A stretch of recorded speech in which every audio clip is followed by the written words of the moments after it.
বিমানের টিকিটও কাটা হয়ে গেছে পাকিস্তানের প্লেয়ারদের জন্য। শ্রীলঙ্কায় গিয়ে তারা ওয়ার্ল্ড কাপ খেলবে, আপনারা জানেন যে তারা যখন ভারতে যাবে না, তাদের সাথে ভারতের আন্ডারস্ট্যান্ডিংটা এরকম যে দু বোর্ডের মধ্যে যে এরপরে যে কোনো টুর্নামেন্ট, বৈশ্বিক টুর্নামেন্ট পাকিস্তান বা ইন্ডিয়া হলে ইন্ডিয়া পাকিস্তানের যে ম্যাচ সেটা আপনার নিউট্রাল ভেন্যুতে হবে, এবং এটা হাইব্রিড মডেলের অন্তর্ভুক্ত। ঠিক তদ্রুপ আপনারা জানেন যে পাকিস্তান বেশ কিছুদিন ধরেই বাংলাদেশ প্রসঙ্গকে আরো প্রাসঙ্গিক করেছে তাদের কোন ইন্টারেস্টে এখন বলবো। কারণ তারা শুধু বলছে আমরা বয়কট করবো, বয়কট করবো, বয়কট করবো। দেখুন, আমি এখানে বলবো না যে পাকিস্তানকে বয়কট করতেই হবে। কেন বয়কট করবে? এটা তাদের নিজস্ব ব্যাপার। কি টি-20 ওয়ার্ল্ড কাপ থেকে তারা কেন বয়কট করবে নিজেদের? তাদের তো কোনো সমস্যা নাই। তারা তো শ্রীলঙ্কায় গিয়ে খেলতেছে, তারা তো আর ভারতে খেলতে যাচ্ছে না। And তাদের সাথে তো আইসিসির কোনো ঝামেলাও নেই। তো বাংলাদেশের জন্য তারা কেন বয়কট করবে? এটা কিন্তু একটা সত্যি কথা বলতে গেলে এটা কিন্তু প্রকৃত সত্য। সব দেশের লোকজন তো আর আমাদের দেশের মতো না, রাজনৈতিক ফায়দা লুটার জন্য নিজের দেশকে ওয়ার্ল্ড কাপ থেকে বাদ দিয়ে দেবে। হ্যাঁ, পাকিস্তানও রাজনৈতিক ফায়দা ইউজ করে, বাট নট দিস টাইম। এত বড় সিদ্ধান্ত পাকিস্তান কখনোই নেয়নি, এটা আমরা দেখেছি।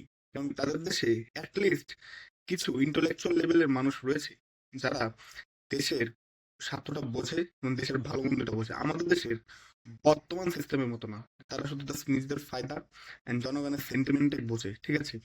এখন আপনারা জানেন সবই যে মহসিন নাকভি পাকিস্তান ক্রিকেট বোর্ডের যিনি চেয়ারম্যান, তিনি জানিয়েছিলেন যে পাকিস্তান বয়কট করতে পারে, বাংলাদেশকে সমর্থন জানিয়ে যে বাংলাদেশের সাথে অন্যায় করেছে আইসিসি, ডাবল স্ট্যান্ড মেনটেন করেছে।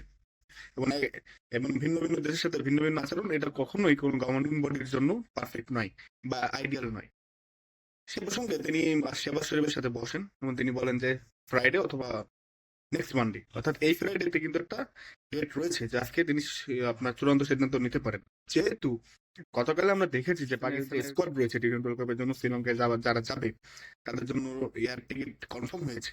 সো আমরা ধরেই নিতে পারি যে পাকিস্তান পুরো ওয়ার্ল্ড কাপ বয়কট করছে না।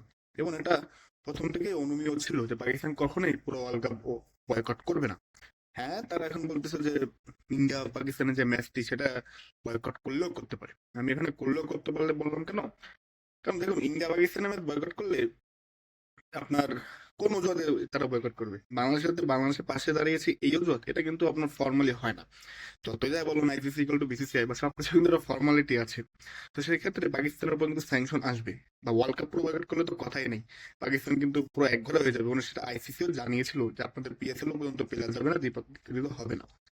সেই জন্যই পাকিস্তান পিছু পা হতে কিন্তু তারা বাধ্য হয়েছে। কারণ আপনি কখনোই চাবেন না যে যেখানে আপনার দেশের সাথে কোনো কনফ্লিক্ট হয় নাই, আপনি বাংলাদেশের জন্য সেখানে নিজেদের কনফ্লিক্টে জড়িয়ে নিজের দেশের ক্রিকেটের ক্ষতি করবেন। তো পাকিস্তানের সিদ্ধান্ত অবশ্যই তাদের নিজস্ব দেশের স্বার্থ তারা দেখেই সিদ্ধান্ত নিবে, এটা তো সত্য কথা।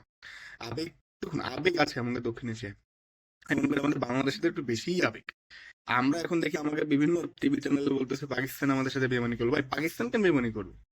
পাকিস্তান কি আপনাকে বলেছে যে তোমরা বয়কট করো, আমরা বয়কট করবো? এরকম কিছু ফর্মাল কিছু আছে নাকি তথ্য? যদি এরকম তথ্য কিছু পান সেক্ষেত্রে আপনি বলতে পারেন যে দে বি ট্রেড। বাট এরকম যদি তথ্য না থাকে দেন তো আপনি বলতে পারেন না। পাকিস্তান হ্যাঁ বলতে পারে আন্ডার দ্য টেবিল, যেমন ওই আসিফ নজরুলের কানে কানে বলেছিল আইসিসি যে বাংলাদেশের জার্সি পরে খেলতে পারবে না, বা নির্বাচন আসলে আপনার বাংলাদেশের ইন্ডিয়ার সাথে সম্পর্ক খারাপ হবে, নিরাপত্তা ইস্যু তৈরি হবে, এগুলো আসিফ নজরুলের কানে কানে বলেছিল, কারণ আইসিসি তো শেয়ার করে নাই, আইসিসি সে সত্য তো বলে নাই, ঠিক আছে? তো আন্ডার দ্য টেবিল অনেক কিছু হয়। আন্ডার দ্য টেবিল যদি পাকিস্তান বলে থাকে বাংলাদেশ ক্রিকেট বোর্ড, সেটা তো আন্ডার দ্য টেবিলই কি কথা। কারণ সেটার জন্য বাংলাদেশের ক্রিকেটই আন্ডার দ্য টেবিল চলে গেছে, ঠিক আছে? আমরা এখন সামনে কি হয় দেখার বিষয় যে আইসিসি বাংলাদেশকে কিরকম ভাবে আপনার এক ঘুরে করে। হ্যাঁ, এক ঘুরে করার প্রসেস কিন্তু হবেই। আপনি এটা নিশ্চিত থাকেন, বাংলাদেশকে কিন্তু এত সহজে ছাড়বে না। যেহেতু ইন্ডিয়ান ক্রিকেট কাউন্সিল আইসিসি আমরা বলি, এবং এটা অনেকটাই সত্য, সেহেতু ইন্ডিয়া তো ভাই ছাড়বে না। আপনি তাদের দেশে ওয়ার্ল্ড কাপ বয়কট করেছেন, এটা এটা তাদের আপনার ইমেজ সংকট হয়েছে না? তো বিসিবি কিন্তু এগুলো সামনে খুব কেয়ারফুলি ট্যাক্টে আপনার হ্যান্ডেল করতে হবে, নাহলে কিন্তু হবে না। বাংলাদেশের ক্রিকেটের জন্য কিন্তু অশনি সংকেত। অ্যান্ড পাকিস্তান বয়কট করবে না। যদি ইন্ডিয়া পাকিস্তানের ম্যাচও পাকিস্তান বয়কট করে থাকে, এটাও কিন্তু খুব বড় ব্যাপার হবে। এবং তখন পাকিস্তানকে বলবো যে না, they are brave nation and really they they really need credit for that. So এটাই আর কি, এছাড়া কিছু না। তো আপনার কি মনে হয় আজকে কি সিদ্ধান্ত আসতে পারে জানাবেন। ধন্যবাদ।